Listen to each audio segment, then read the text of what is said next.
அந்த நெல்லை ஓரளவு முழுமையாக விவசாயிகள் சந்தைப்படுத்தும் சபை அந்த நெல்லை கொள்வனவு செய்யுமானால் வெளிச்சந்தையிலே அந்த விலை நிர்ணய விலையாக இருக்கும். කොට්ටාස 4ක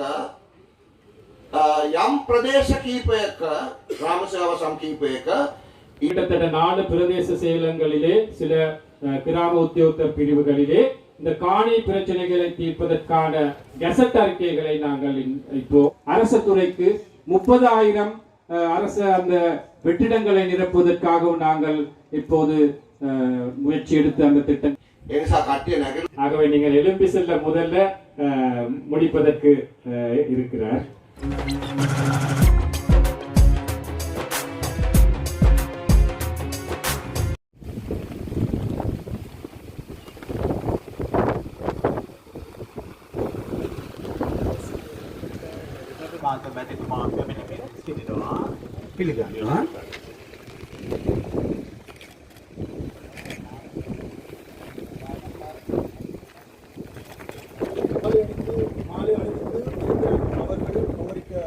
வருகின்றார்கள். அந்த வகையிலே மாலை அணிவித்த பின்பு தேசிய கொடியேற்றல் நிகழ்வு ஆரம்பமாக உள்ளது. எனவே இந்த தேசிய கொடியினை கௌரவ அமைச்சர் පිළිගැනීමේ කර්තව්‍ය නිමැවීමෙන් පසු ජාතික තජය ඇසවීමේ කර්තව්‍ය සිදු කිරීමට අපි ගෞරවයෙන් ආරාධනා කර සිටිනවා ගෞරව අමාත්‍ය ලාල්කාන්ත මැතිතුමාණන් හට. எமது திணைக்கள கொடியினை ஆணையாளர் நாயகம் பிஜு ரோகண ராஜபக்ச அவர்களையும் ஏற்றி வைக்குமாறு அன்புடன் கேட்டு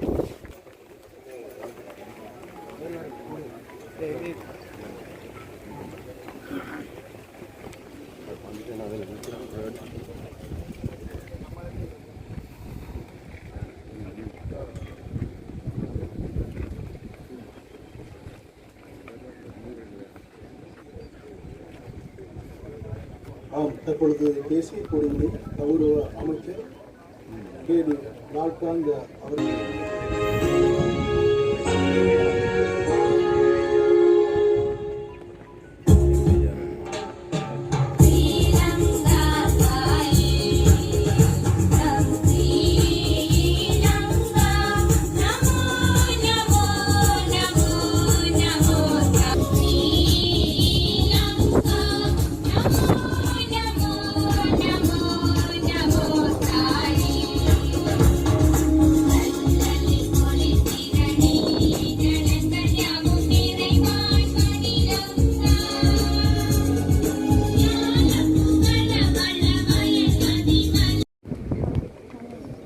ගරු අමාත්‍යතුමා ඇතුළු ආරාධිත අමුත්තන් සියලු දෙනාම සාදරයෙන් පිළිගෙන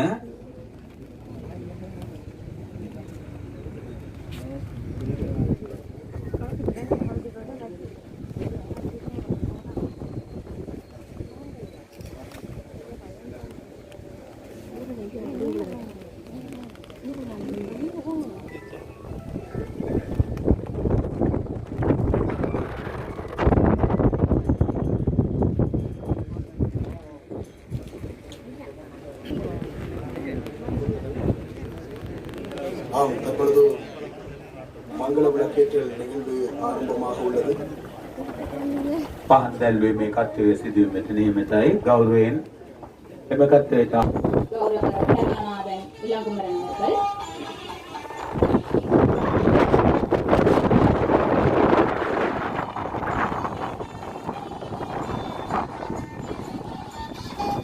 ஆணையாளர் நாயகம் கமலர அபிவிருத்தி திணைக்களம் யூபி ரோகண ராஜபக்ச அவர்கள், කොමසාරි ජෙනරාල් ගෝජනක් දෙපාර්තමේන්තුව යූපී රෝහණ රාජපක්ෂ මැතිතුමාණන් හට ඊළඟට ආරාධනා කර සිටිනවා. கிளிநொச்சி மாவட்ட அரசாங்க வெளிதரன் அவர்கள், கிளிநொச்சி மாவட்ட உதவி மேலதிக மாவட்ட அரசாங்க அதிபர் திருமதி நலாயினி அவர்களை விளக்கேற்றுவதற்கு நாங்கள் அழைப்பு விடுக்கின்றோம். நீர்ப்பாசன திணைக்களத்தின் பணிப்பாளர், தொடர்ந்து மாகாண விவசாய பணிப்பாளர் திரு எஸ். ஜெயதாசன் அவர்கள், 55 වන දිවසෙන් එකේ නිදම්බල නිලතුමාව පාන් බැල්වීමට සාදරයෙන් ආරාධනා කර සිටිනවා. EOC 55வது பிரிவு ஸ்ரீலங்கா ஆர்மி கௌரவ எஸ் குபேரன் கிழக்கு பிரதேச சபை உறுப்பினர்,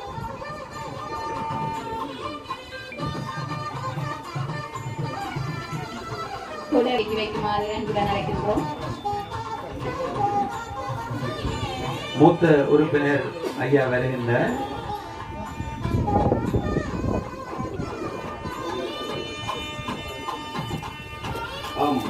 පාන්දැල්ලු ඇනි ව්‍යාපෘතියට යෑමට ආරාධනා කරනවා.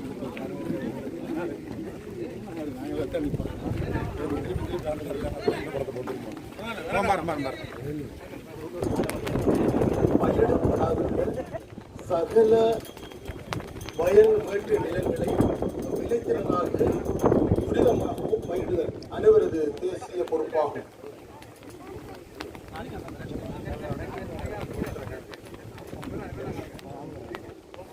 தற்பொழுது கச்சான் விதை நடுகை 2 ஏக்கர் நிலம் அனுசரணை விவசாய திணைக்களம் கிளிநொச்சி அவர்களுடைய ஏற்பாட்டிலே தற்பொழுது இந்த காணியிலே வந்து நிலக்கடலை பயிரிடுதல் நிகழ்வானது தற்பொழுது ஆரம்பமாக உள்ளது, ஆரம்பித்துக் கொண்டிருக்கிறது என்பதை தெரிவித்துக் கொள்கின்றோம். ராமாத்மா විසින් රටකජු අගා කිරීමේ ව්‍යාපෘතිය පටන් ගැනීමේ කර්තව්‍ය සිදුවීමෙන් පවතිනවා. ගරු පුරස්කාර අමාත්‍ය ලාල්කාන්ත මැතිතුමා අප ප්‍රදේශයට පැමිණ 1 මීටර ගොල් බීමට ජාතික වැඩසටහනේ කර්තව්‍යයක් ලෙස මෙම ආරම්භක උත්සවය පවත්වනවා.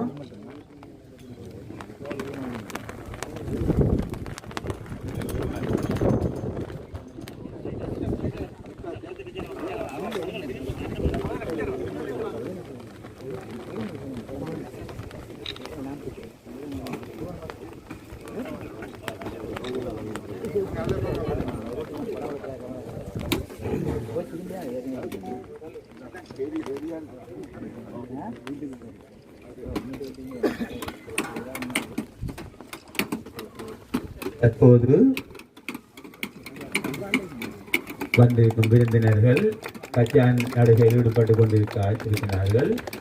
ආරාධිත අමුත්තන් අමාත්‍යතුමා ඇතුළු පිරිස රටකජු සිටුවීමේ කර්තව්‍ය සිදු කරමින් සිටිනවා.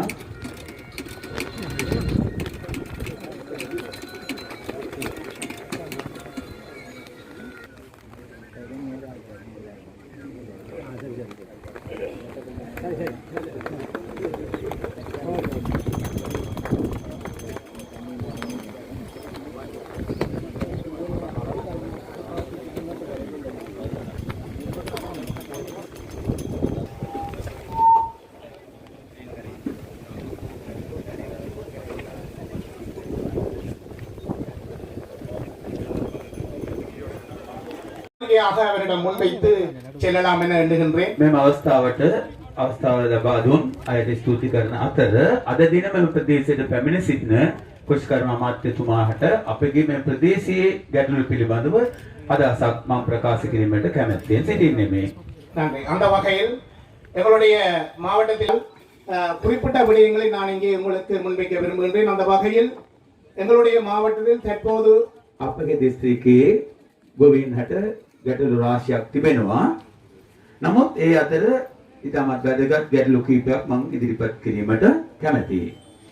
விவசாயிகளுடைய பணிகளை ஆற்றுவதற்காக எங்களுடைய கமநல சேவை நிலையங்களிலே தற்போது 10 கிளிநொச்சி மாவட்டத்திலே 10 கமநல சேவை நிலையங்கள் இருக்கின்றது. அந்த 10 கமநல சேவை நிலையத்திலே பெரும்பாக உத்தியோகத்தர் ஏடிஓ என்று அழைக்கப்படுகின்ற பெரும்பாக உத்தியோகத்தர் ஒருவர் தான் பணியாற்றி வருகிறார்கள். ஏனையவர்கள் அபிவிருத்தி உத்தியோகத்தராக இருந்து வருகின்றார்கள். ප්‍රදේශයේ ADU තනතුරේ මේ ගොවිජන මධ්‍යස්ථානවල සේවය කරන ADU තනතුර එක් පමණ සිටින්නේ. නමුත් අපිට මධ්‍යස්ථාන 10ක් තිබෙනවා. ඉතිරි කටයුතු කරන්නේ සංවර්ධන නිලධාරීන් විසින්. அவர்களுடைய அந்த பதவி வெற்றிடங்களை நிறைவேற்றும் போதுதான் எங்களுடைய சேவைகளையும் அதிகரிக்க முடியும். එම මධ්‍යස්ථානවල තිබෙන ඒ පුරපාඩු පිරවීමෙන් අපගේ අවශ්‍යතාවයන් ඉටු කර ගැනීමට හැකියි. அதே போல ARP என கூறப்படுகின்ற விவசாய உற்பத்தி ஆராய்ச்சி உத்தியோகத்தர்கள் ஒருவர் தான் இங்கே பணியாற்றுகிறார்கள். ඒ වගේම ARP තනතුරේ එක් නිලධාරියෙක් පමණයි ඉන්නේ. කෘෂිකර්ම හා පරිවේෂණ නිලධාරී තනතුරේ තිබෙන නිලධාරි මහත්මයෙක් පමණයි මෙම ප්‍රදේශයේ සිටින්නේ. அதே போல தற்காலிக உத்தியோகத்தர்களாக பணியாற்றுகின்றவர்கள் குறைந்த அளவு இருந்தாலும் அவர்களுக்கான நியமனங்களை வழங்குகின்ற அந்த வெற்றிடத்தையும் நீங்கள் நிறைவு செய்து தர வேண்டும். අවකාලිකවත් නිලධාරි පිරිසක් නිරත වෙනවා. ඒ අයව ස්ථිරව පත් කිරීමට කටයුතු කිරීමට ඔබතුමාගෙන් අපි ඉල්ලා සිටිනවා.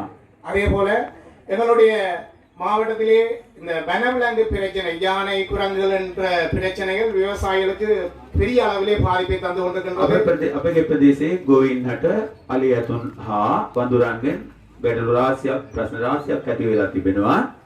அதே போல விவசாயிகளுடைய காணி உரிமை பத்திரம் நிறைய பேருக்கு இங்கே கிடைக்கப்பெறாமல் இருக்கின்றது. අපගේ ගෝවින්ගෙන් විශාල පිරිසකට ඉඩම්වල බලපත්‍රෝ වෙනත් ඔප්පු තිරපු නොමැති ප්‍රශ්න රාශියක් තිබෙනවා. அதே போல கால்நடை வளர்ப்போருக்கான மேய்ச்சல் தரவைகள் தேவையாக இருக்கின்றது. ඒ වගේම අපගේ මේ ගෝවින්හට ඒ කියන්නේ තුරුණ භූමි නැහැ සත්පාලන ගෝවින්හට ඒ ප්‍රශ්නයකුත් තියෙනවා. அதே போல மண் அகழ்வு பாரிய அளவிலே இடம்பெற்றுக் கொண்டிருக்கின்றது. විශාලම ගැටලුවක් පවතිනවා. මේ වැලි කැණීම් සිදු කිරීම ඒක ඉතාමත් බරපතලම ප්‍රශ්නයක් වෙලා තියෙනවා. அதே போல இந்த நெல் பெரும்பாலும் எங்களுடைய கிளிநொச்சி மாவட்டத்திலே விவசாய மாவட்டத்திலே நெல்லு தான் நாங்கள் இங்கே பெருமளவு உற்பத்தி செய்கின்றோம். அந்த நெல்லை ஏனைய உற்பத்திகளாக இருந்தாலும் பெருமளவிலே நெல் உற்பத்தி செய்கின்றனால் அந்த நெல்லை உரிய நேரத்திலே உரிய முறைக்கு விற்பனை செய்ய முடியாமல் இருக்கின்றது. විශාල ගැටලුවක් පවතින්නේ අමාත්‍යතුමනි මේ ගොවිබිමේ වී බගාවල නිරත වන ගොවින් විශාල පිරිසක් සිටින ප්‍රදේශයක්. නමුත් එම ගොවි ජනතාවන්ට තමන්ගේ නිෂ්පාදන වී නිෂ්පාදන අලෙවි කිරීමේ විශාල ගැටලුවක් පවතිනවා. ඒ වගේ වෙනත් භෝග අලෙවි කිරීමේදී ගැටලු රාශියකට මුහුණ දෙමින් සිටිනවා. கடந்த காலங்களிலே நெல்லுக்கான உத்தரவாத விலைகளை அரசாங்கம் அறிவிக்கின்ற போது நெல்லுகள் அறுவடை முடிந்த பின்னர் தான் அறிவிப்பார்கள். ஆனால் இப்போது எனக்கு அறிய கிடைத்திருக்கின்ற நான் அறிந்த அளவிலே நெல்லுடைய சந்தை பருமதி ஏற்கனவே அரசாங்கம் தீர்மானித்த விலையிலே இருப்பதனால் இந்த அரசாங்கம் அந்த நெல் சந்தைப்படுத்தும் சபையினூடாக அந்த நெல்லை ஓரளவு முழுமையாக எங்களுடைய விவசாயிடம் நீங்கள் எடுக்க தேவையில்லை, ஓரளவுக்கு சந்தைப்படுத்தும் சபை அந்த நெல்லை கொள்வனவு செய்யுமானால் வெளிச்சந்தையிலே அந்த விலை நிர்ணய விலையாக இருக்கும். ஆகவே அந்த මීට කලින් ගොවින්ට මිල නිර්ණය කරන්නේ අස්වැන්න ඉවර වෙලා සීලම වී ටික විකුණලා ඉවර වුණාම දැන් රජය කලින්ම ඒ මිල තීරණය කරලා දැන්වලා තියෙනවා. නමුත් අපේ ඉල්ලීම එම වී ටික වී අලෙවි මණ්ඩලය විසින්ම සම්පූර්ණයෙන් අලෙවි කිරීමට නොහැකි වුණත් කොටසක්වත් කිරීම ඉතාමත් උචිතයි කියාම අපි කියා සිටිනවා. அதே போல ஏனைய உற்பத்திகள் மேட்டு நிலப்பயிர்கள் சிறுதானியங்கள் படியான உற்பத்திகளையும் உரிய நேரத்தில் உரிய சந்தையிலே உரிய விலையில் விவசாயிகள் එකත් අපි නිසි වෙළඳ පොලක් නොමැතිව කරදර වෙනවා. ඒ පිළිබඳව සැලකිලි යොමු කරන ලෙස අමාත්‍යතුමාගෙන් ඉල්ලා සිටිනවා. இதே போல நிறைய நாங்கள் அடுக்கிக் கொண்டே செல்லலாம் எங்களுடைய விவசாயிகள் தேவைகளை. මේ වගේ ගොඩක් ගැටලු අපිට තියෙනවා. இருந்தும் எங்களுடைய அமைச்சர் இங்கே வருகை தந்து எங்களுடைய விவசாயிகளுடைய தேவைகளை கேட்டு அறிவதற்காக வருகை தந்தமைக்காக நாங்கள் எங்களுடைய விவசாய சமூகம் சார்ந்து நன்றியை தெரிவித்துக் கொள்கின்றோம். අපගේ මේ ප්‍රදේශයට පැමිණ ඇමතිතුමාණනි අපේ ගැටලු පිළිබඳව ඇවුම් දීම පිළිබඳව මෙම ගොවි ජනතාව වෙනුවෙන් අපගේ ස්තුතිය පුද කර සිටිනවා. கடந்த காலங்களிலும் இருந்த விவசாய அமைச்சர்கள் அல்லது ஆணையாளர்கள் ஊடாகவும் நாங்கள் நிறைய எங்களுடைய இதே போன்ற பல கோரிக்கைகளை முன்வைத்திருந்தோம். පසුගිය කාලයන්හි අපි පැමිණ සිටි කෘෂිකර්ම අමාත්‍යවරුන් කොමසාරිස්වරුන් ඉදිරියේ අපි අපගේ ගැටලු රාශියක් ඉදිරිපත් කර තිබෙනවා. துரதிர்ஷ்டவசமாக எங்களுக்கு அது கைகூடவில்லை. නමුත් අපිට ඒවා හරි ගියේ නැහැ. இருந்தும் உங்களுடைய இந்த நல்ல நாளிலே இந்த வருகையை நாங்கள் வரவேற்று உங்களுடைய கைகளால் உங்களுடைய காலத்திலே எங்களுடைய விவசாயத்துக்கான தீர்வை நீங்கள் பெற்று தருவீர்கள் என நம்புகின்றேன். නමුත් අපි ඔබතුමා මේ ප්‍රශ්න ගැටලු පිළිබඳව සැලකිලි යොමු කරලා විසඳුමක් ලබා දෙයි කියලා අපි බලාපොරොත්තු වෙනවා. நன்றி. ස්තුතියි. පුරියාටවර அன்புடன் அழைக்கின்றோம். ගරු කුරුසි කර්ම අමාත්‍ය ලාල්කාන්ත මැතිතුමාණන්ට කතාව පවත්වීමට ගෞරවයෙන් ආරාධනා කර සිටිනවා.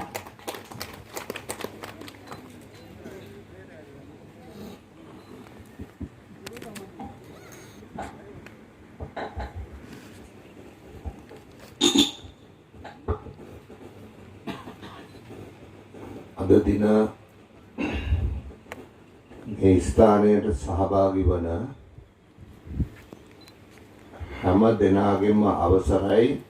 මම වෙන වෙනම කියන්නේ නැහැ. මේ වෙනකොට හැමෝගෙම වගේ නම වගකීම තනතුර කියවිලා තියෙන නිසා එක එක වෙන වෙනම කියන්නේ අපේ නිලධාරි මහතුරුන්ගෙනොත් අපේ දේශපාලන நாயகங்களும் உபசபகனும் හැමෝගෙම අවසරයි. முதற்கட்டமாக இங்கு வருகை தந்திருக்கும் அனைவரிடமும் அவர் அனைவருக்கும் வணக்கம் என்று கூறிக்கொள்கின்றார். ஏனென்றால் இப்போ முதலிலே இங்கு வருகை தந்திருக்கும் அதிகாரிகள், அரசியல் தலைவர்கள், அவர் அனைவருடைய பெயர்களும் பொறுப்புகளையும் கூறியிருப்பதால் அந்தந்த பொறுப்புகளை பெயர்களை கூறாமல் இங்கு வருகை தந்திருக்கும் அனைவருக்கும் இனிய காலை வணக்கம் என்று நான் உரையை ஆரம்பிக்கின்றேன். අපි කවුරුත් එකතු වෙලා අලුත් ජනාධිපති කෙනෙක් අලුත් පාර්ලිමේන්තුවක් මේ වෙනකොට ගොඩනගාගෙන තියෙනවා. நாங்கள் அனைவருமே ஒன்றிணைந்து இன்று புதியதொரு ஜனாதிபதியையும் புதிய ஒரு பாராளுமன்றத்தையும் நாங்கள் தேர்ந்தெடுத்திருக்கின்றோம். ඉස්සෙල්ලා මම කැමති පොඩි අලුත් අදහසක් ඔයගොල්ලන්ට කියන්න. முதலிலே நான் விரும்புகின்றேன் ஒரு புதிய கருத்தை உங்கள் மத்தியிலே வைப்பதற்காக. ඔයගොල්ලෝ අහලා තියෙන වචනයක් පාලකයා සහ පාලිතයා. நீங்கள் ஒரு வசனத்தை கேட்டிருப்பீர்கள். ஒன்று ஆளுபவர்கள், மற்றவர்கள் ஆளப்படுபவர்கள். ඒක වචන දෙකක්. පාලකයා පාලිතයා. இரண்டு வசனங்கள். ஒன்று ஆளுபவர்கள், மற்றது ஆளப்படுபவர்கள். අපේ රටේ දිගටම හිටියේ පාලකයොයි පාලිතයොයි. நமது நாட்டிலே தொடர்ச்சியாக காணப்பட்டது எப்படி? ஆளப்படுபவர்களும் ஆள்பவர்களும் ஆளப்படுபவர்களும். දැන් අපේ රටේ පාලකයෝ කියලා જાතියක් නැහැ. இன்று எமது நாட்டிலே ஆள்பவர்கள் என்ற ஒரு கூட்டம் இல்லை. පාලකයෝ කියලා જાතියක් නැත්නම් පාලිතයෝ කියලා જાතියකුත් නැහැ. ஆள்பவர்கள் இல்லாவிட்டால் ஆளப்படுபவர்களும் இல்லை. එහෙනම් දැන් අපේ රටේ ඉන්නේ කවුද? ජනතාව ඉන්නවා. ජනතාවගේ නියෝජිතයෝ ඉන්නවා. அப்படி என்றால் எமது நாட்டிலே இருப்பவர்கள் யார்? மக்கள் இருக்கின்றார்கள். மக்களுடைய பிரதிநிதிகள் இருக்கின்றார்கள். ඒක රටේ ලොකු දේශපාලන වෙනසක්. இது எமது நாட்டிலே பெரியதொரு அரசியல் மாற்றம் உண்டு. මේ ඉන්නවා ජනතාව, අපි ඉන්නවා නියෝජිතයෝ. அப்ப நீங்கள் மக்கள் இங்கு இருக்கின்றீர்கள், நாங்கள் மக்கள் பிரதிநிதிகள் இருக்கின்றோம். අනුසවදලා ගත්තම ජනතාව ඉන්නවා, ජනතාවගේ නියෝජිතේ. ஜனாதிபதி அனுரத்தோழரும் இருக்கின்றார், என மக்கள் இருக்கின்றார்கள், மக்களுடைய ஒரு பிரதிநிதியாக இருக்கின்றார். ඒක ලොකු වෙනසක්. அது ஒரு பெரிய மாற்றம் ஒன்று. පාලනයක් තියෙනවා රටේ. පාලනයක් තියෙනවා. ඉන්නේ මහජන නියෝජිතයෝ. ஆட்சி முறை ஒன்று இருக்கின்றது. அதில் இருப்பவர்கள் யார்? மக்கள் பிரதிநிதிகள்.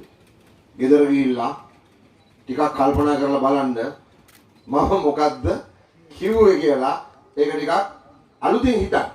அதனால இப்ப இன்றைக்கு வீட்டுக்கு போய் என்ன இதை கொஞ்சம் சிந்திச்சு பாருங்க. ஒரு புதிய ஒரு விடயம் கொஞ்சம் ஆழமாக சிந்திச்சு பாருங்க. ඉතින් මහජන නියෝජිතයෝ නිසා අපි ඉස්සෙල්ලම කල්පනා කරා ගොවි ජනතාවගේ පැත්තෙන් හිතද්දී වී වගාවට ලබා දෙන පොහොර සහනාධාර මුදල වැඩි කරන්න ඕන කියලා. ஆகவே மக்கள் பிரதிநிதிகளாக மக்களுடைய பிரச்சனையாக இருக்கும் விவசாய மானியங்கள் அல்லது உரத்திற்கான மானியத்தை எவ்வாறு அதிகரித்து கொடுக்கப்பட வேண்டும் என்று நாங்கள் சிந்தித்தோம்.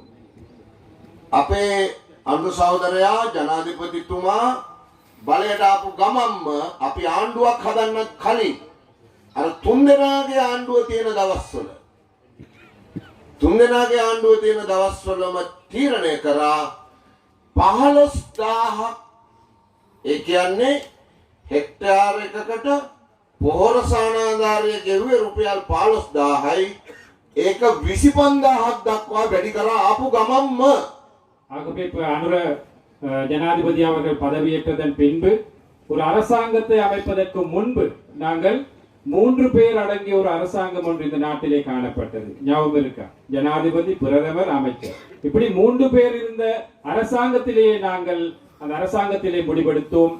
மக்களுடைய அந்த மக்களுக்கு விவசாயிகளுக்கு செலுத்த வேண்டிய உரமானியம் ஹெக்டேருக்கு 15000 இருந்ததை 25000 ரூபாய் வரை அதிகரித்து வழங்குவதற்கு நாங்கள் அந்த 3 பேர் அடங்கிய அரசாங்கத்திலேயே முடிவுகளை எடுத்தோம். ඒකෙන් අපි ජනතාවට රටට දීපු පණිවිඩය තමයි අපි කෘෂි කර්මාන්තය ගැනත් ගොවි ජනතාව ගැනත් ලොකු උනන්දුවක් සහ වැඩ කරන්න සූදානම් පාලනයක් කියලා. அதனூடாக நாங்கள் முயற்சி எடுத்தது இந்த நாட்டிலே வாழும் விவசாயிகள், விவசாய அந்த மக்களுக்கு இந்த அரசாங்கம் அந்த மக்களுடைய உதவிகளுக்காக நாங்கள் செயல்பட தயார் என்ற செய்தியை தான் நாங்கள் அதனூடாக வழங்கப்பட்டோம்.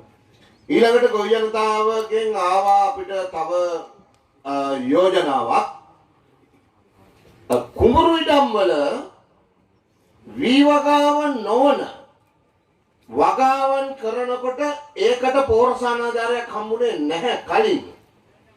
අපෙන් ඉල්ලීමක් කළා කෘෂිකාර්මික භූමිවල ඒ කියන්නේ කුඹුරු වල වෙනත් අතුරු භෝග අපි හිතමු රටකජු අපි හිතමු බඩේරිඟු ඒ වගේ දේවල් උඳු ඒ වගේ දේවල් වගා කරනකොටත් පොහොර සානාධාරයක් අවශ්‍යයි කියලා ඒ ඉල්ලීමත් අපි මේ වෙනකොට ඉටු කරලා තියෙනවා. කුඹුරු ඉඩම් වල වෙනත් භෝග වගා කරනවා නම් ඒ අයටත් රුපියල් 15000ක පොහොර සානාධාරයක් මේ වෙනකොට ලබා දෙනවා. அதே போன்று விவசாயிகளூடாக ஒரு கோரிக்கை வந்தது. நெல் பயிர் செய்யும் வயல் நிலங்களிலே அந்த நெல் பயிர் செய்யாத காலகட்டத்திலே வேற உபதானியங்கள் போன்றவை பயிரிடும் போது அவற்றிற்கும் பசலை மானியம் தேவை என்ற கோரிக்கை விவசாயிகளூடாக வந்தது. ஆகவே அந்த வகையிலே அந்த பயிரிடும் மேட்டு தானியங்கள் பயிரிடும் நிலங்களுக்கும் ஒரு ஹெக்டேருக்கு 15000 ரூபாய் அந்த பசலை மானியம் வழங்கப்பட்டு கொண்டிருக்கின்றது. ඇත්තටම ඒකෙන් අපි කරන්නේ ජාතික නිෂ්පාදනය ආහාර සුරක්ෂිතතාවය ඇති කර ගැනීම සඳහා අපිට තියෙන ඌමනාව සම්පූර්ණ කරගන්න නම් ගොවි ජනතාවට පුළුවන් තරම් වගා කිරීමට පෙළඹෙන දායකත්වයක් රජයෙන් ආණ්ඩුවෙන් ලබා දිය යුතුයි කියන එක. அவற்றினூடாக நாங்கள் எதிர்பார்ப்பது அவ்வாறான நடவடிக்கைகளூடாக இந்த நாட்டிலே உணவு உற்பத்தியை தாராளமயப்படுத்துவதற்காகவும் அதை முழுசாக சீர் செய்து கொள்வதற்கும் அதே போன்று இந்த நாட்டிலே உணவு பாதுகாப்பை மேம்படுத்தி மக்களுக்கு எந்தவித தட்டுப்பாடும் இல்லாமல் எமது மக்களுக்கு உணவும் நாட்டின் உற்பத்தியை கூட்டுவதற்காக தான் நாங்கள் இவற்றினூடாக எதிர்பார்க்கின்றோம். ඊළඟට අපි මුණ දීපු ප්‍රශ්න තමයි අපි උත්තර සෙවිය යුතු ප්‍රශ්නය තමයි මුලින්ම අපිට ආවේ වී වගාව කරන අයට වී නිෂ්පාදනය කරන ගොවියට වී කිලෝ එකකට සාධාරණ යුක්තිසහගත තමන්ට ලාභයක් තියෙන මිලක් ලබා දීම. அடுத்ததாக இந்த பிரச்சனை தான் இந்த நாட்டிலே நெல் பயிர் செய்யும் விவசாயிகளுக்கு அந்த நெல்லுக்கு உத்தரவாத விலை ஒன்று வழங்க வேண்டும் என்ற பிரச்சனை முன் காணப்பட்டது. ඒ වෙනුවෙන් අපි වැඩසටහන පටන් ගත්තා. වීඇලි මණ්ඩලය නැවත සක්‍රියව මැදිහත් වෙන්න ආරම්භ කළා. ඒ ආරම්භ කරන ගමන්ම වීඇලි මණ්ඩලයෙන් ප්‍රකාශ කරා වීඇලි මණ්ඩලය වී කිලෝ එකක් රුපියල් 120කට ගන්නවා කියලා. அதற்காக நாங்கள் நெல் சந்தைப்படும் அந்த சபையினூடாக இந்த நாட்டிலே அந்த நெல் பயிர் செய்யும் விவசாயிகளின் அதுகளை கொள்வனவு செய்வதற்கு நாங்கள் திட்டங்களை மேற்கொண்டோம், அவற்றை நடைமுறைப்படுத்தினோம். அதனூடாக அது மட்டுமல்லாமல் நாங்கள் நெல்லுக்கு உத்தரவாத விலை ஒன்று 120 ரூபாய் என்ற உத்தரவாத விலையும் நெல் ஒரு கிலோவுக்கு வழங்கப்பட்டோம். රුපියල් 120කට ගිය මාස් කන්නේ. ඒ කියන්නේ 2024 25 මාස් කන්නේ වීමිල තීරණය කරනකොට රුපියල් 120කට ඔබ වී කිලෝ එකක් දුන්නා නම් ඔබට ලාභයි. கடந்த போகத்திலே அந்த பயிர் செய்த போகத்திலே 120 ரூபாய்க்கு உங்களுடைய நெல்லை நீங்கள் கொடுத்திருந்தால் அது உங்களுக்கு லாபமாக இருந்திருக்கும். අපි 120ට ගන්නවා කියලා කියනකොට පෞද්ගලික අංශය 120ට වඩා වැඩි මුදලක් දීලා ගොවි ජනතාවගෙන් වී මිලදී ගත්තා. அரசாங்கம் 120 ரூபாய்க்கு நாங்கள் கொள்வனவு செய்வோம் என்ற அந்த கோரிக்கை விட்டதன் பின்பு தனியார் துறையினர் அதை விட கொஞ்சம் அதிகமான விலை கொடுத்துதான் உங்களிடம் நெல்களை கொள்வனவு செய்தார்கள். ඒ නිසා බොහෝ நீண்ட நாட்களுக்கு பின்பு பல வருடங்களுக்கு பின்பு இந்த நாட்டிலே நெல் பயிரிடும் விவசாயிகளுக்கு ஒரு சிறந்த விலை ஒன்று நெல்லுக்கு கிடைத்த காலமாக குறிப்பிடலாம். எந்த ஒரு இடத்திலும் மக்கள் மத்தியிலே எதிர்ப்புகள் கண்டனங்கள் வரவில்லை.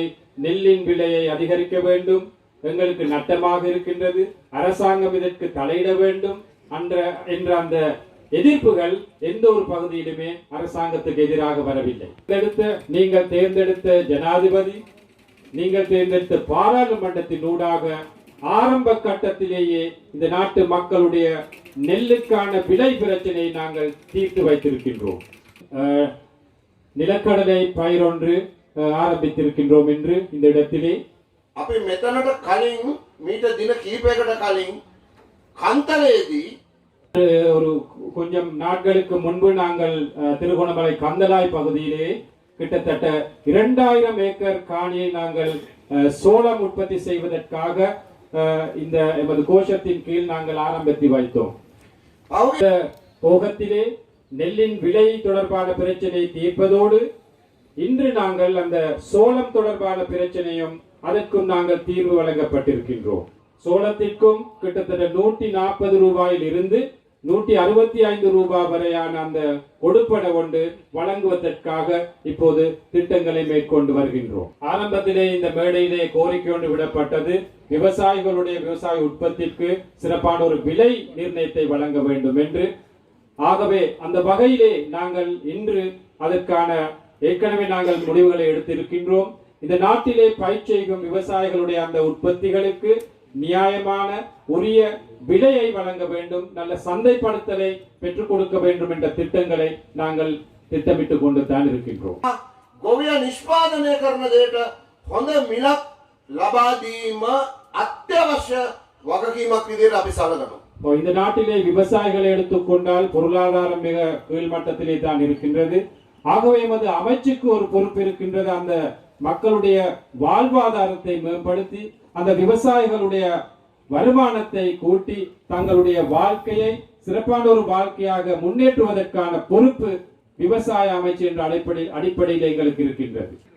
முயற்சி எடுக்க வேண்டும் என்றால், பயிர் செய்வதற்காக முயற்சி எடுக்க வேண்டும் என்றால் அதற்கு அடிப்படையாக தங்களுடைய பயிர்களுக்கு நியாயமான உறுதியான விலை கிடைக்கும் என்ற நம்பிக்கை கட்டாயமாக இருக்க வேண்டும். ආර්ථික ප්‍රතිපත්තියත් මම කියන්නම්, මීට කලින් විවිධ තැන්වල කිව්වා, මෙතනත් මතක් කරන්න ඕන නිසා කියන්නම්. ආර්ථික කටයුත්තකට සම්බන්ධ වන ஜனாதிபதி அதே போன்று இந்த அரசாங்கம் பல்வேறு கட்டங்களில் நாங்கள் தெரிவித்திருக்கின்றோம், பல இடங்களிலே தெரிவித்திருக்கின்றோம். ஏதாவது ஒரு நபர் ஒரு உற்பத்தியிலே ஈடுபட வேண்டுமானால் அந்த உற்பத்தி துறைக்கு நியாயமான லாபமான ஒரு விலை கிடைக்க வேண்டும். அப்போதுதான் அந்த உற்பத்தி துறை இன்னும் வளர்ச்சி அடையும், அதற்காக ஊக்கமாக செயல்படுவார்கள் மக்கள். பொருளாதார ஜனநாயகம் என்று அதற்கு நாங்கள் பெயரிட்டு இருக்கின்றோம். මීට කලින් ප්‍රජාතන්ත්‍රවාදයක් තිබේ නැහැ. நமது நாட்டிலே அரசியல் துறைக்கு ஜனநாயகம் இருக்கின்றது, ஆனால் பொருளாதார துறைக்கு ஒரு ஜனநாயகம் இருக்கவில்லை. விவசாயிகள், இங்கு இருக்கிற மக்கள் விவசாயத்திலே ஈடுபடுகின்றார்கள். தனது உற்பத்திக்கு ஒரு நியாயமான நியாயம், தமது விலைக்கு ஒரு நியாயம் கிடைக்க வேண்டும். அதுதான் இதன் சுருக்கம் அல்லது விரிவாக்கம். ஒரு நியாயமான கொள்கை இருக்கின்றது, நியாயமான முறை ஒன்று இருக்கின்றது. ஆகவே நீங்கள் எவ்வித சந்தேகமும் இன்றி உங்களுடைய உற்பத்தி துறையிலே, விவசாய உற்பத்தி துறையிலே ஈடுபடுங்கள். உங்களுக்கு கட்டாயமாக உங்களுக்கான அந்த பங்கு, நியாயம் கட்டாயமாக உங்களுக்கு கிடைக்கும். வருகை தந்தேன், அதற்கு முன்பும் வருகை தந்தேன். அந்த நேரத்திலே பிரதானமாக மக்கள் 2 கோரிக்கைகளை எனக்கு விடுத்தார்கள். පළවෙනි එක තමයි වැව් ටික ප්‍රතිසංස්කරණය කරලා දෙන්න, කෘෂිකාර්මික පාරවල් ටික හදලා දෙන්න. முதலாவது கோரிக்கை தான் எமது வடமாகாணத்திலே இருக்கும் குளங்களை புனரமைத்து கொடுங்கள். அதே போன்று இந்த விவசாய நிலங்களுக்கு செல்லும், அதே போன்று விவசாயிகள் பயன்படுத்தும் பாதைகளை புனரமைத்து தாருங்கள் என்ற கோரிக்கையும் விடுத்தார்கள். ඒ නිසා කඩා වැටිච්ච புனரமைக்கும் நடவடிக்கைகள், குளத்தை சார்ந்த அனைத்து அந்த புனரமைப்பு வேலைகளையும் நாங்கள் கட்டாயமாக உங்களுக்கு செய்து கொடுப்போம் என்று கூறுகின்றோம். விவசாயத்துறைக்கு இந்த நாட்டிலே கடந்த இந்த வருடத்திலே 48,000 மில்லியன் ரூபாய்கள் இந்த விவசாயத்துறைக்காக நாங்கள் ஒதுக்கி இருக்கின்றோம். ඒ වගේම දැන් මේ අද ஆரம்பித்த வேலை திட்டமான இந்த ஒரே பிடியளவு கவனத்துக்காக, அந்த கோஷத்துக்காக நாங்கள் 600 ரூபாய் மில்லியன்கள் ஒதுக்கி இருக்கின்றோம். මිල පිළිබඳව අපි උනන්දු වෙනවා. සාධාරණ මිල ලබා ගන්න, වගා කිරීමට ආදාළ அமைப்பு வேலைகள் அதைகளை செய்யவும், அதற்காக இதர வேலைகளை செய்வதற்காகவும் நாங்கள் கவனம் எடுப்போம். ආයතන ප්‍රමාණයක් එකට එකතු කරපු අමාත්‍යාංශයක් මීට කලින් ලංකාවේ තිබිලම නැහැ. ஆகவே இவர் கடமையாற்றும் அமைச்சு என்பது ஒரு புதிய அமைச்சாக இருக்கின்றது. ஏனென்றால் இது நாள் வரையும் ஒவ்வொரு பிரிவுகளாக பிரித்திருக்கப்பட்ட அனைத்து விடயங்களும் ஒன்றிணைத்து விவசாயம், காணி, நீர்ப்பாசனம், மகாபலி அதிகார சபை, இவ்வாறு இந்த விவசாயத்துறைக்கு தேவையான அனைத்து திணைக்களங்களையும் ஒன்றாக இணைத்த ஒரு அமைச்சாகத்தான் இந்த அமைச்சு காணப்படுகின்றது. என்று திணைக்களங்கள் இருக்கின்றன. අයිතිවාරමාරු දෙපාර්තමේන්තුව. එහෙම ගත්තම දෙපාර්තමේන්තු 9ක් මේ අමාත්‍යාංශය යටතේ තියෙනවා. ඊට අමතරව ආයතන තියෙනවා 20ක්. நீர்ப்பாசன திணைக்களம், இந்த விவசாயத்தை சார்ந்த இன்னும் பல திணைக்களங்கள், கால்நடை தொடர்பான திணைக்களங்கள், அதே போன்று பல 9 திணைக்களங்களோட இதற்கு கீழ் 20 அதிகாரங்கள் அல்லது அந்த அரச நிறுவனங்களும் இதற்கிலே காணப்படுகின்றன.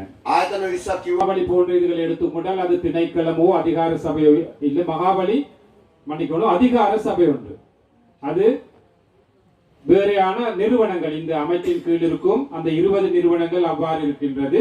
அப்படி 20 நிறுவனங்கள் காணப்படுகின்றன. එක හයිලන්ඩ් කල්කිරි එක මේ වගේ ගොඩක් නිෂ්පාදන දෙනවා. හයිලන්ඩ් බටර් දෙනවා. එතකොට මිල්කෝ කියන එක ඒ තවත් ආයතනයක්. மில்கோ என்ற ஒரு நிறுவனம் இருக்கின்றது, உங்களுக்கு தெரியும். இந்த ஹைலண்ட் யோகட், பால் பாக்கெட்டுகள், அந்த பால் உற்பத்திகள் நிறைய ஹைலண்ட் அந்த பெயர்ல வருது. இது மில்கோ நிறுவனம். இந்த நிறுவனமும் இந்த அமைச்சின் கீழே இருக்கு. ඉතින් ඒ වගේ 5යි 6යි වෙදිලා එකිනෙකාට සම්බන්ධයක් නැහැ. තම තමන්ගේ වැඩ ඒගොල්ලෝ. එහෙම නෙමෙයි මේක කෘෂිකර්මාන්තයට අදාළ සියලුම ආයතන එකට එකතු කරලා තමයි මේ අමාත්‍යාංශය හදලා තියෙන්නේ. ඒ නිසා ඔබ වෙනුවෙන් කරන වැඩ කටයුතු කරන්න අපිට ඉතාම පහසුයි. ඔබටත් ඔබේ වැඩ කටයුතු කරගන්න ඉතාම පහසුයි. අන්න ඒ தත්ත්වය පාවිච්චි කරගෙන අපි සියලු දෙනා කැප වෙලා මැදිහත් වෙලා අපේ රටේ කෘෂිකර්මාන්තය දියුණු කරමු. ඒක ජාතික වශයෙන් රටට ඕන. ඒ වගේම තමයි ඔබට හොඳ ආදායමක් ලබා දෙන කෘෂිකර්මාන්තයට උනන්දුවක් 9 திணைக்களங்கள், 20 நிறுவனங்கள் இவ்வாறு சேர்ந்த ஒரு பெரிய ஒரு அமைப்பு தான் இந்த அமைச்சு. விவசாய, காணி, நீர்ப்பாசன அனைத்து நிறுவனங்களும் இன்று ஒன்றாக இருக்கின்றது. ஆகவே இந்த விவசாயத்தை மேம்படுத்துவது, இந்த நாட்டு மக்களுடைய இந்த விவசாய தேவைகளை மேம்படுத்துவது, அவற்றை பூர்த்தி செய்வது இன்று இலகுவாக இருக்கின்றது. நேரடியாக எங்களோட தொடர்பு கொள்ளலாம். அவ்வாறு தொடர்பு கொண்டு இந்த அமைச்சினூடாக பெறக்கூடிய உதவிகளையும் பெற்றுக்கொண்டு இந்த நாட்டிலே இந்த உற்பத்தியை வளர்த்து விவசாயத்துறையை மேம்படுத்தி இந்த நாட்டின் தேசிய உற்பத்தியை வளர்ப்பதற்காக உங்களது பங்களிப்பை செய்ய வேண்டும் என்ற அந்த கோரிக்கையை நான் இந்த நேரத்திலே விடுக்கின்றேன். வள பாதுகாப்பு திணைக்களம், சுற்றாடல் அமைச்சின் ஊடாக காணிகள் கல்லு போடப்பட்டிருக்கின்றது. அந்த காணிகளை விடுவித்து தர வேண்டும் என்ற கோரிக்கையும் அந்த நேரத்திலே கூறியிருக்கின்றார்கள். தேவைப்பட்டது. අර මං කියවනේ දෙපාර්තමේන්තු 9ක් තියෙනවා කියලා. එයින් තව එක දෙපාර්තමේන්තුවක් තමයි ඉඩම් නිරවුල් කරලා කර දීමේ දෙපාර්තමේන්තුව. 9 திணைக்களங்கள் நான் கூறினேன் ஏற்கனவே. அதில் ஒரு திணைக்களம் தான் காணி பிரச்சனைகளை நிவர்த்தி செய்யும் அல்லது தீர்க்கும் திணைக்களம். ලංකාවේ பகுதிகளை எடுத்துக்கொண்டால் சில இடங்களிலே 100% அல்லது 90% அல்லது 80% இவ்வாறு காணி பிணக்குகள் பிரச்சனைகளை தீர்க்கப்பட்டிருக்கின்றன. கிட்டத்தட்ட 35% மட்டுமே. ඉතින් අපි උතුරු පළාතේ ප්‍රාදේශීය ලේකම් කොට්ටාස 4ක යම් ප්‍රදේශ කීපයක ග්‍රාම සේවා සම් කීපයක கிட்டத்தட்ட 4 பிரதேச செயலகங்களிலே சில கிராம உத்தியோகத்தர் பிரிவுகளிலே இந்த காணி பிரச்சனைகளை தீர்ப்பதற்கான கெசட் அறிக்கைகளை நாங்கள் இப்போ வெளியிட்டிருக்கின்றோம். கொடுக்க வேண்டும். ඉතින් ඒක කරන්න බාධා කර அதற்காக தடையாக இருந்தார்கள். இந்த பகுதியிலே இருக்கும் சில தோல்வி கண்ட அல்லது மக்கள் புறந்தள்ளப்பட்ட அரசியல்வாதிகள் அதற்கு இடையூறாக காணப்பட்டனர். අපේ අපේ മന്ത്രിතුමා ඇතුළු මෙහි ඉන්න മന്ത്രിවරුත් අපිට කිව්වා මේක ටිකක් කල් දාන්න. அவற்றை பிற்போடுவதற்கு ஏற்பட்டது சில அரசியல்வாதிகளின் அந்த இடையூறுகள், தடைகள். அதே போன்று மக்களை எடுத்துக்கொண்டாலும் அவர்களுடைய ஆவணங்கள், அதற்குரிய அந்த காணிகளுக்குரிய ஆவணங்கள் யுத்தத்தால் காணப்பட்டிருக்கலாம் அல்லது இருப்பவர்கள் வெளிநாடுகளுக்கு சென்றிருக்கலாம். இவ்வாறான பல்வேறு பிரச்சனைகள் காரணமாக இதை சற்று தாமதிக்க வேண்டி ஏற்பட்டது. இதன் கீழ் உங்களுடைய காணியை சரியாக அளந்து உங்களுக்கான உரிமையை வழங்கப்படும். அப்போது உங்களுக்கு எந்த பிரச்சனையும் காணி பிரச்சனை இருக்குமா? இந்த விவசாய பிரச்சனைகள் அதே போன்று காணி பிரச்சனைகளை தீர்த்து கொள்ள இருப்பது இந்த அமைச்சின் ஊடாகத்தான். පසු සම්පත් කටයුතු දිනු කරලා දෙන්න තියෙන வளர்ப்பு திட்டங்களை அபிவிருத்தி செய்ய வேண்டியிருப்பதும் இந்த அமைச்சுக்கு தான். தெரிவித்தார்கள். ஆகவே உங்களுக்கு கொஞ்சம் போக வேண்டிய தேவைகளும் இருக்கும் என்று விளங்குது. ඒ නිසා කට්ටිය නැගිට ஆகவே நீங்கள் எழும்பி செல்ல முதல்ல முடிப்பதற்கு இருக்கிறார். ඉතින් යම් අදහසක් ගන්න ඇති. අපි ඉදිරියටත් කතා කරමු. අපේ දැන් ප්‍රාදේශ සභා මන්ත්‍රීවරු ගොඩක් ඉන්නවා. සමහර තැන්වල ප්‍රාදේශ සභාවල සභාපතිලා ඉන්නවා.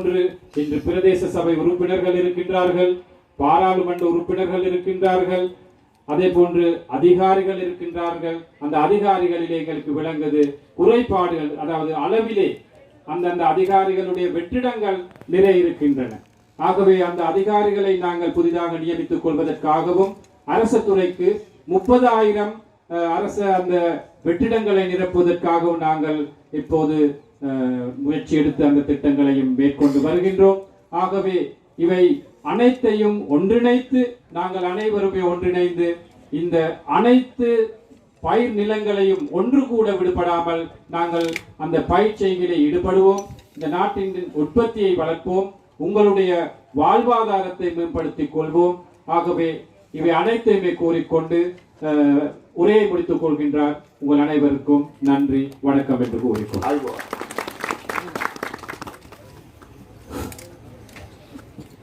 பிடியளவு கமநிலத்துக்கு எழும் துணிப்பொருளே